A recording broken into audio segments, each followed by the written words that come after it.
सध्या सोशल मीडियावरती एक व्हिडिओ प्रचंड वेगाने व्हायरल होत आहे, ज्यामध्ये सापाची जी अवस्था दाखवली गेली आहे, जी पाहिल्यानंतर कोणाचंही काळीज थरथरेल.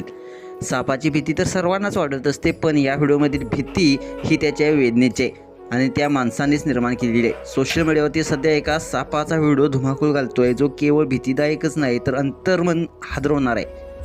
या व्हिडिओमध्ये दिसणारे दृश्य पाहून तुम्हाला पण क्षणभर वाटेल माणूस अधिक भयानक आहे की साप.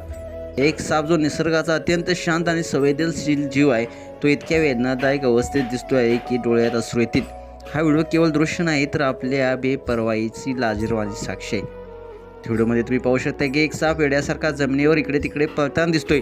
सुरुवातीला कळत नाही, पण नंतर लक्षात येतं की त्याच्या डोक्यावर प्लॅस्टिकच्या बाटलीचं झाकण किंवा तोंड घट्ट अडकलेलं आहे. त्यामुळं त्याला काही दिसत नाही. तो दिशाभूल झालाय, घाबरतोय आणि वेदनाने तडफडतोय. त्याच्या शरीराच्या हालचालीवरून तो किती त्रासात आहे हे सहज समजते. प्लॅस्टिकसारख्या विघटन न होणारा कचरा जंगलात, मोकळ्या परिसरात किंवा नाल्यात आपण फेकतो. ही सवय निसर्गासाठी किती शाप बनले.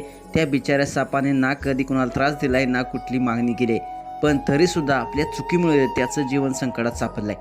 त्याच्या हालचाली घाईच्या, आपण डोळ्यासमोर अंधार, श्वास घेणं कठीण, आणि या साऱ्या त्रासामागे कारण काय? माणसानं फेकलेली प्लॅस्टिकची बाटली.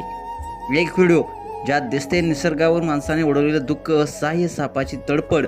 हा व्हिडिओ बघितल्यावर तुम्ही देखील प्लॅस्टिक सर्रास कुठे फेकणार नाही. व्हिडिओ पाहिल्यानंतर सोशल मीडियावरती नेटकरी मात्र संतप्त प्रतिक्रिया देत आहेत. एका युजर्सनं म्हटलंय, प्रकृती आता आपली चूक भोगत आहे, तर दुसऱ्या युजर्सनं म्हटलंय, प्लॅस्टिक फक्त माणसासाठी नाही, प्राण्यांसाठी देखील मृत्यूदायक ठरतोय.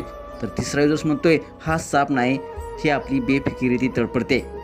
या घटनेनं पुन्हा एकदा मित्रांनो सिद्ध झालंय की कचरा व्यवस्थापन फक्त सरकारची जबाबदारी नाही, ती आपल्या प्रत्येकाची नैतिक जबाबदारी आहे. कारण आपण फक्त पर्यावरण नाही तर निसर्गातील निरागस जीवाचं आयुष्य पण खराब करत असतो.